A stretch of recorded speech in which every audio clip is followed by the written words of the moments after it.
سايكوني وبالكندو عنتبو كيبتا كيبل أبيكوني عنتبو أبينا نمرعو وبالكندو عنكهن أكيب واقف حلا كيبلنا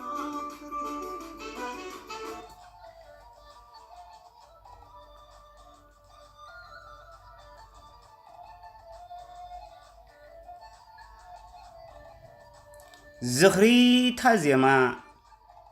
تتصبين نبا حقኛ زانتا ካልኣይ ክፋል ናይ መወዳእታን ንበዓል ነጎዳ በሓው ደብሶ ከም ዝበሃል ኣነ ናይ ሳባን ናይ ትምህርተይን ምሽጋር ጥራይ ከይኣክል ኣብቲ ግዜቲ መንግስታዊ ትእዛዝ እኽሊ ይኹን ካልእ ካብ ከባቢኡ ከይንቀሳቐስ ደው ኢሉ ስለዝነበረ ህዝቢ ኤርትራ በሓፈሻ ፍላይ ከዓ ከም ዝኸማይ ነጨበረር ዝነበሩ ኣብ መንደፈራ ዝነበራ እንዳ ምስራሕ ባኒ ብሙልአን ደው ኢለን ስለ ዝነበራ ነዋርሒ ኣቢሉ ዝኸውን ብጥሜት ተጠላቂና ነበርና ሳባ ሽግረይ ተረዲኣ ካብ ገዝኦም ገንዘብን ኣስቤዛን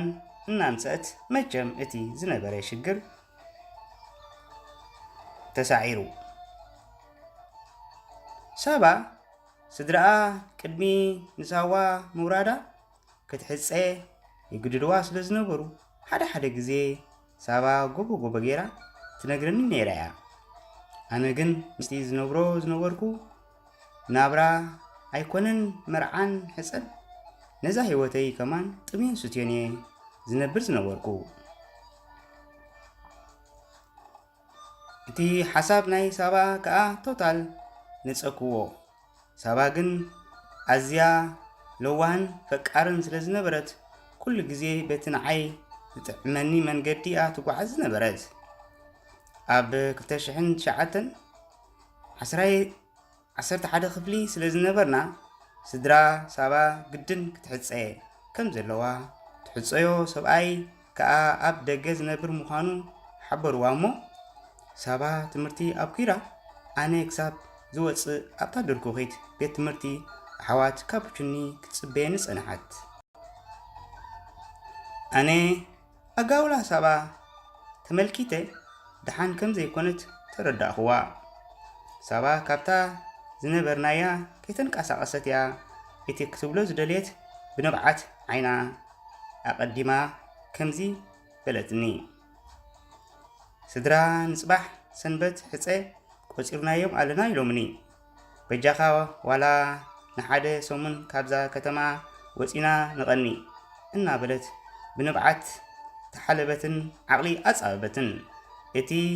ሳባ ሓብተይ ህዝቢ ኤርትራ ግዜ ተሪርዎ ዝብላዕ ሲኢኑ ስደትን ጥሜትን እናሓለፈስ ንገለ ንግደቱ ንገለ ንቕሎቱ ከም ዝበሃል ከዓ ስድራኻ ኣብዛ እዋን እዚኣ ሕፀን ዳንኪራን ተራእይዎም በልክዋ ብሓንሳብ ኣምሲና ኣነ እቲ እንኮ ኣማራፂ ዝነበረትኒ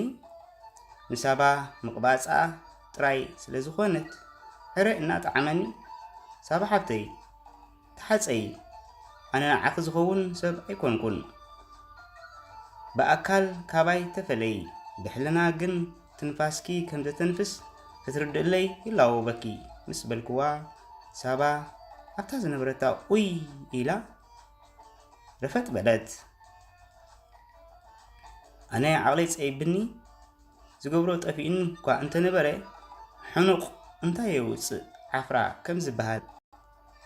ግን ኣነ ኣብታ ግዜቲኣ ንሳባ ክሕፀያ ወይ እውን ካብታ ከተማ ሒዘያ ክጠፍእ ፍጹም ይኽእል ኣይነበርኩን ንሳባ ኣቢደ ኣብ ኣቢደ ካብ ጎና ከም ዘይፍለ ቃል ኣትየላ ንገዛኣ ኣፋንያ ንገዛይ ተመለስኩ ገዛይ ተመሊሰ እቲ ምፍላይና ኣጣዒሱኒ ብጣዕሚ ሓዚነ ነበርኩ ክድቅስ ይደሉ እሞ ንብዓትን ልውሃትን ሳባ ኣብ ዓይነይ እናመፀ ዘሸግረኒ ዝነበረ ከይኣክል እቶም ንክድቅስ መብራህቲ ኣጥፍእ ከተብላ ከለኻ ካበዮ ቦቶኦም ለመም እናበሉ ነታ ዓራት ውርስ ዘብልዋ ትኳናትን እተን እናወረዳ እናደየባን ዋጭዋጭ እናበላ ዝበኣሳ ዝነበራ ኣናጹን ተዳማሚሩ ሰለም ከየበልኩ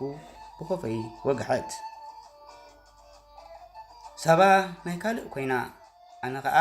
ነታ ደርፊ ናይ ኤፍሬም ኣራፋይነ ወሊዐ ደጋጊሜ እናሰማዕኩ ዝኽርታተይ ይሕድስ ነበርኩ ንኤፍሬም ብልቢ እናመስገንኩ ምስ ሙሉእ ትሕዝቶ ናይታ ደርፊ ይገድፈኩም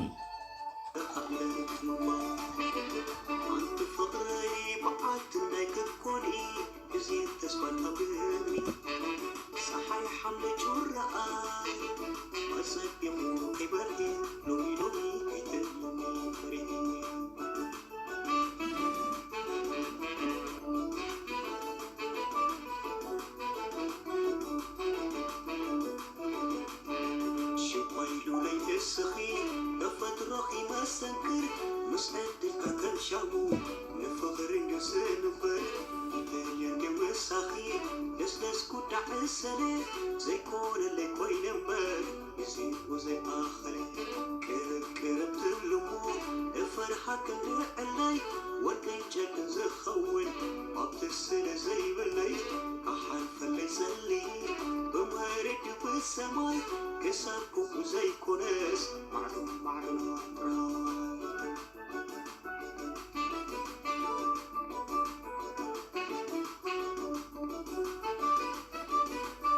نفات وينا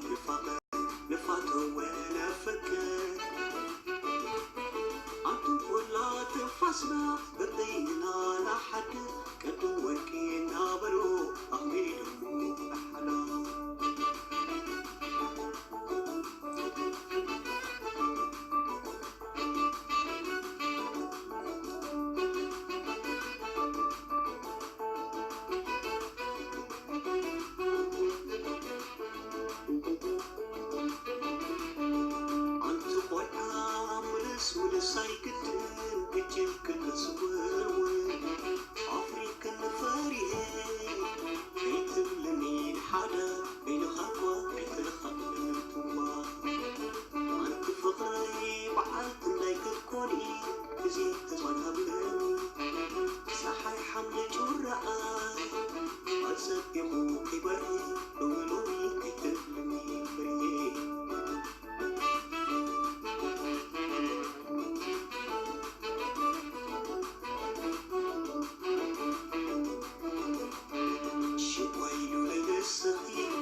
زي كون اللي كوين مال يزيد وزي آخري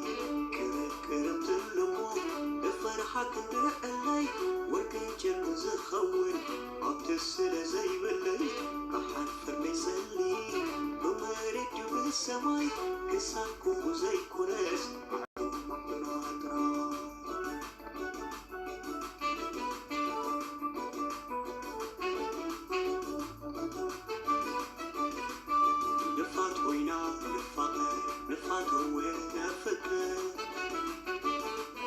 أنتم كلا تنفسنا بدينا لحد كدو وكي